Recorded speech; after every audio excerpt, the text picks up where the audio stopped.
اعوذ باللہ من الشیطان الرجیم بسم اللہ الرحمن الرحیم۔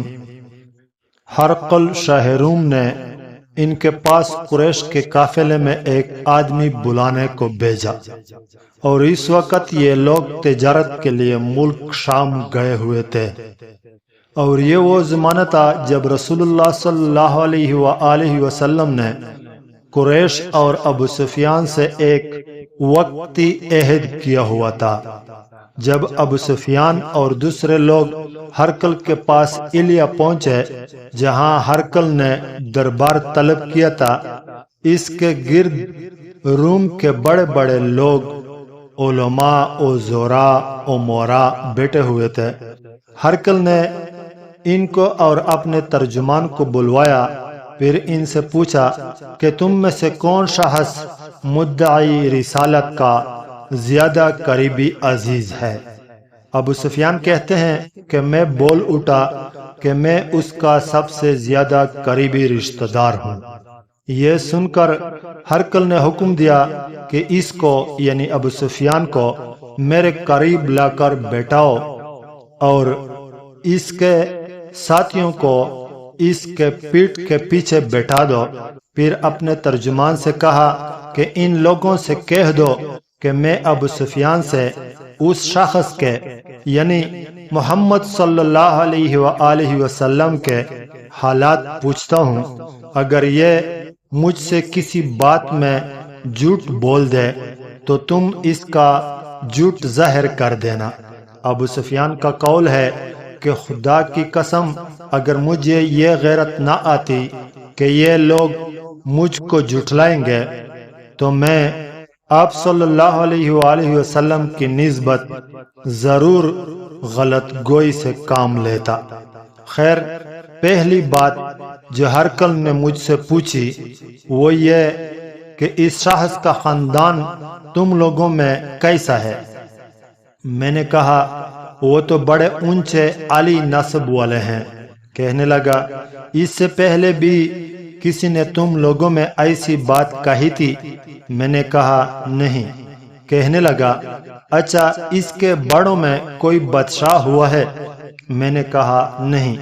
پھر اس نے کہا بڑے لوگوں نے اس کی پیروی اختیار کی ہے یا کمزوروں نے؟ میں نے کہا نہیں، کمزوروں نے۔ پھر کہنے لگا اس کے تابعدار روز بڑھتے جاتے ہیں یا کوئی ساتھی پھر بھی جاتا ہے؟ میں نے کہا نہیں۔ کہنے لگا کیا آپ نے اس دعوی نبوت سے پہلے کبھی کسی بھی موقع پر اس نے جھوٹ بولا ہے؟ میں نے کہا نہیں۔ اور اب ہماری اس سے صلح کی ایک مقررہ مدت ٹھہری ہوئی ہے، معلوم نہیں وہ اس میں کیا کرنے والا ہے۔ ابو سفیان کہتے ہیں میں اس بات کے سوا اور کوئی جھوٹ اس گفتگو میں شامل نہ کر سکا۔ ہرقل نے کہا کیا تمہاری اس سے کبھی لڑائی بھی ہوتی ہے؟ ہم نے کہا ہاں۔ بولا پھر تمہاری اور اس کی جنگ کا کیا حال ہوتا ہے؟ میں نے کہا لڑائی ڈول کی طرح ہے، کبھی وہ ہم سے میدان جنگ جیت لیتے ہیں اور کبھی ہم ان سے جیت لیتے ہیں۔ ہرقل نے پوچھا وہ تمہیں کس بات کا حکم دیتا ہے؟ میں نے کہا وہ کہتا ہے کہ صرف ایک اللہ ہی کی عبادت کرو، اس کا کسی کو شریک نہ بناؤ، اور اپنے باپ دادا کی شرک کی باتیں چھوڑ دو، اور ہمیں نماز پڑھنے، سچ بولنے، پرہیزگاری اور صلہ رحمی کا حکم دیتا ہے۔ یہ سب سن کر پھر ہرقل نے اپنے ترجمان سے کہا کہ ابو سفیان سے کہہ دیں کہ میں نے تم سے اس کا نسب پوچھا تو تم نے کہا کہ وہ ہم میں عالی نسب ہے، اور پیغمبر اپنی قوم میں عالی نسب ہی بھیجے جایا کرتے ہیں۔ میں نے تم سے پوچھا کہ دعوی نبوت کی یہ بات تمہارے اندر اس سے پہلے کسی اور نے بھی کہی تھی تو تم نے جواب دیا کہ نہیں۔ تب میں نے اپنے دل میں کہا کہ اگر یہ بات اس سے پہلے کسی نے کہی ہوتی تو میں سمجھتا کہ اس شخص نے بھی اسی بات کی تقلید کی ہے جو پہلے کہی جا چکی ہے۔ میں نے تم سے پوچھا کہ اس کے بڑوں میں کوئی بادشاہ بھی گزرا ہے؟ تم نے کہا کہ نہیں۔ تو میں نے دل میں کہا کہ ان کے بزرگوں میں سے کوئی بادشاہ ہوا ہوگا تو کہہ دوں گا کہ وہ شخص اس بہانہ اپنے آباء و اجداد کی بادشاہت اور ان کا ملک دوبارہ حاصل کرنا چاہتا ہے۔ اور میں نے تم سے پوچھا کہ اس بات کے کہنے یعنی پیغمبری کا دعویٰ کرنے سے پہلے تم نے کبھی اس کو دروغگوئی کا الزام لگایا ہے؟ تم نے کہا کہ نہیں۔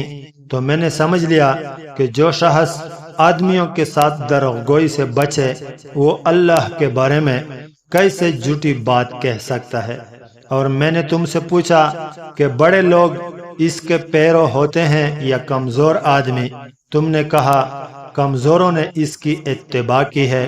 تو دراصل یہی لوگ پیغمبروں کے متبعین میں ہوتے ہیں۔ اور میں نے تم سے پوچھا کہ اس کے ساتھی بڑھ رہے ہیں یا کم ہو رہے ہیں؟ تم نے کہا کہ بڑھ رہے ہیں، اور ایمان کی کیفیت یہی ہوتی ہے حتیٰ کہ وہ کامل ہو جاتا ہے۔ اور میں نے تم سے پوچھا کہ آیا کوئی شخص اس کے دین سے ناخوش ہو کر مرتد بھی ہو جاتا ہے؟ تم نے کہا نہیں۔ تو ایمان کی حیثیت بھی یہی ہے جن کے دلوں میں اس کی مسرت رچ بس جائے وہ اس سے لوٹا نہیں کرتے۔ اور میں نے تم سے پوچھا کہ آیا وہ کبھی عہد شکنی کرتے ہیں؟ تم نے کہا نہیں۔ پیغمبروں کا یہی حال ہوتا ہے، وہ عہد کی خلاف ورزی نہیں کرتے۔ اور میں نے تم سے کہا کہ وہ تم سے کس چیز کے لیے کہتے ہیں؟ تم نے کہا کہ وہ ہمیں حکم دیتے ہیں کہ اللہ کی عبادت کرو، اس کے ساتھ کسی کو شریک نہ ٹھہراؤ، اور تمہیں بتوں کی پرستش سے روکتے ہیں، سچ بولنے اور پرہیزگاری کا حکم دیتے ہیں۔ لہٰذا اگر یہ باتیں جو تم کہہ رہے ہو سچ ہیں تو عنقریب وہ اس جگہ کا مالک ہو جائے گا کہ جہاں میرے یہ دونوں پاؤں ہیں۔ مجھے معلوم تھا کہ وہ پیغمبر آنے والا ہے، مگر مجھے یہ معلوم نہیں تھا کہ وہ تمہارے اندر ہوگا۔ اگر میں جانتا کہ اس تک پہنچ سکوں گا تو اس سے ملنے کے لیے ہر تکلیف گوارا کرتا۔ اگر میں اس کے پاس ہوتا تو اس کے پاؤں دھوتا۔ ہرقل نے رسول اللہ صلی اللہ علیہ وآلہ وسلم کا وہ خط منگایا جو آپ نے وحی قلبی رضی اللہ تعالی عنہ کے ذریعے حاکم بصرہ کے پاس بھیجا تھا، اور اس نے وہ ہرقل کے پاس بھیج دیا تھا۔ پھر اس کو پڑھا اور اس میں لکھا تھا، اللہ کے نام کے ساتھ جو نہایت مہربان اور رحم والا ہے۔ اللہ کے بندے اور اس کے پیغمبر محمد صلی اللہ علیہ وآلہ وسلم کی طرف سے یہ خط ہے شاہ روم کے لیے۔ اس شخص پر سلام ہو جو ہدایت کی پیروی کرے۔ اس کے بعد میں آپ کے سامنے دعوت اسلام پیش کرتا ہوں۔ اگر آپ اسلام لے آئیں گے تو دین و دنیا میں سلامتی نصیب ہوگی، اللہ آپ کو دوہرا ثواب دے گا۔ اور اگر آپ میری دعوت سے روگردانی کریں گے تو آپ کی رعایا کا گناہ بھی آپ ہی پر ہوگا۔ اور اے اہل کتاب، ایک ایسی بات پر آ جاؤ جو ہمارے اور تمہارے درمیان یکساں ہے، وہ یہ کہ ہم اللہ کے سوا کسی کی عبادت نہ کریں اور کسی کو اس کا شریک نہ ٹھہرائیں، اور نہ ہم میں سے کوئی کسی کو خدا کے سوا اپنا رب بنائیں۔ پھر اگر وہ اہل کتاب اس بات سے منہ پھیر لیں تو مسلمانوں، تم ان سے کہہ دو کہ تم مانو یا نہ مانو، ہم تو ایک خدا کی اطاعت گزار ہیں۔ ابو سفیان کہتے ہیں، جب ہرقل نے جو کچھ کہنا تھا کہہ دیا اور خط پڑھ کر فارغ ہوا تو اس کے ارد گرد بہت شور و غوغا ہوا، بہت سی آوازیں اٹھیں اور ہمیں باہر نکال دیا گیا۔ تب میں نے اپنے ساتھیوں سے کہا کہ ابو کبشہ کے بیٹے حضرت صلی اللہ علیہ وآلہ وسلم کا معاملہ تو بہت بڑھ گیا، دیکھو تو اس سے بنی اسفر یعنی روم کا بادشاہ بھی ڈرتا ہے۔ مجھے اس وقت اس بات کا یقین ہو گیا کہ حضور صلی اللہ علیہ وآلہ وسلم ان قریب غالب ہو کر رہیں گے، حتیٰ کہ اللہ نے مجھے مسلمان کر دیا۔ راوی کا بیان ہے کہ ابن ناطور ایلیا کا حاکم، ہرقل کا مصاحب اور شام کے نسوارا کا لاٹ پادری بیان کرتا تھا کہ ہرقل جب ایلیا آیا ایک دن صبح کو پریشان اٹھا تو اس کے درباریوں نے دریافت کیا کہ آج ہم آپ کی حالت بدلی ہوئی پاتے ہیں، کیا وجہ ہے؟ ابن نطور کا بیان ہے کہ ہرقل نجومی تھا، علم نجوم میں وہ پوری مہارت رکھتا تھا۔ اس نے اپنے ہم نشینوں کو بتایا کہ میں نے آج رات ستاروں پر نظر ڈالی تو دیکھا کہ ختنہ کرنے والوں کا بادشاہ ہمارے ملک پر غالب آ گیا ہے۔ بھلا اس زمانے میں کون لوگ ختنہ کرتے ہیں؟ انہوں نے کہا کہ یہود کے سوا کوئی ختنہ نہیں کرتا، سو ان کی وجہ سے پریشان نہ ہو۔ سلطنت کے تمام شہروں میں یہ حکم لکھ بھیجیے کہ وہاں جتنے یہودی ہوں سب قتل کر دیے جائیں۔ وہ لوگ انہی باتوں میں مشغول تھے کہ ہرقل کے پاس ایک آدمی لایا گیا جسے شاہ غسان نے بھیجا تھا۔ اس نے رسول اللہ صلی اللہ علیہ وآلہ وسلم کے حالات بیان کیے۔ جب ہرقل نے سارے حالات سن لیے تو کہا کہ جا کر دیکھو وہ ختنہ کیے ہوئے ہے یا نہیں۔ انہوں نے اسے دیکھا تو بتلایا کہ وہ ختنہ کیا ہوا ہے۔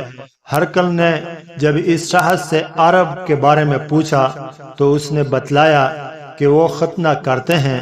تب ہرقل نے کہا کہ یہی یعنی محمد صلی اللہ علیہ وآلہ وسلم اس امت کے بادشاہ ہیں جو پیدا ہو چکے ہیں۔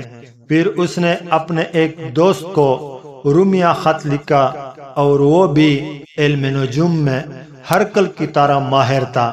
پھر وہاں سے ہرقل حمص چلا گیا۔ ابھی حمص سے نکلا نہیں تھا کہ اس کے دوست کا خط اس کے جواب میں آ گیا۔ اس کی رائے بھی حضور صلی اللہ علیہ وآلہ وسلم کے ظہور کے بارے میں ہرقل کے موافق تھی کہ محمد صلی اللہ علیہ وآلہ وسلم واقعی پیغمبر ہیں۔ اس کے بعد ہرقل نے روم کے بڑے آدمیوں کو اپنے حمص کے محل میں طلب کیا اور اس کے حکم سے محل کے دروازے بند کر لیے گئے۔ پھر وہ اپنے خاص محل سے آیا اور کہا، اے روم والوں، کیا ہدایت اور کامیابی میں کچھ حصہ تمہارے لیے بھی ہے؟ اگر تم اپنی سلطنت کی بقا چاہتے ہو تو پھر اس نبی صلی اللہ علیہ وآلہ وسلم کی بیعت کر لو اور مسلمان ہو جاؤ۔